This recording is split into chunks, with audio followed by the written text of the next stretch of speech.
10 నెలలు బట్టి పక్షవాతం వచ్చింది. హాస్పిటల్లో భర్తీ చేశారు కానీ కొంచెం కాలు కొంచెం ఇది వచ్చింది కానీ మందులు వాడాలి, మంచి భోజనం చేయాలి. అప్పుడు బాగా వయసులో ఉన్నప్పుడు తిండి తక్కువ, టానిక్లు ఎక్కువ వెళ్ళిపోతే అప్పుడు బాగానే ఉంటుంది. ఈ వయసు అయిన తర్వాత నరాలు వీక్నెస్, తొందరగా కాళ్ళు చేయి లాగేయటం ఇలాంటివన్నీ ఇప్పుడు కనిపిస్తాయి. అద్దెకి చాలా బాధపడిపోతున్నాను అనమాట. 2 నెలలు అద్దె ఇంకా బాకీ ఉన్నా. సరే, ఫస్ట్ అయితే మీకు తినడానికి ఇస్తాను.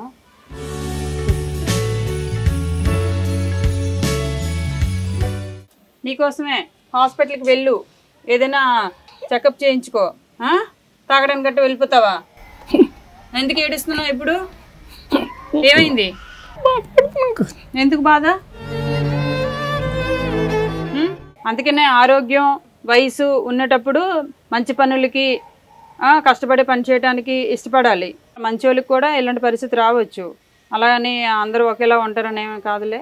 సన్యాసిరావుకి ఇప్పుడు మాట్లాడాలని ఉన్నా, క్షమాపణ అడగాలని ఉన్నా, పశ్చాత్తాపం పడాలని ఉన్నా, ఫ్యామిలీని తిరిగి తెచ్చుకోవాలని ఉన్నా, వయసులో ఉండేటప్పుడు చేసే పనులు, చేసే ఆలోచనలు, సంపాదించే సంపాదన సరిగ్గా లేకపోతే వయసు అయిపోయిన తర్వాత ఆరోగ్యం మన చేజేతులారా పోగొట్టుకున్న తర్వాత ఎంత పశ్చాత్తాపం పడినా, ఎంత కృషించిపోయినా కూడా వెనక్కి పోయినవి మళ్ళీ ముందుకు రావు. అది వయసైనా, ఆరోగ్యమైనా, డబ్బైనా.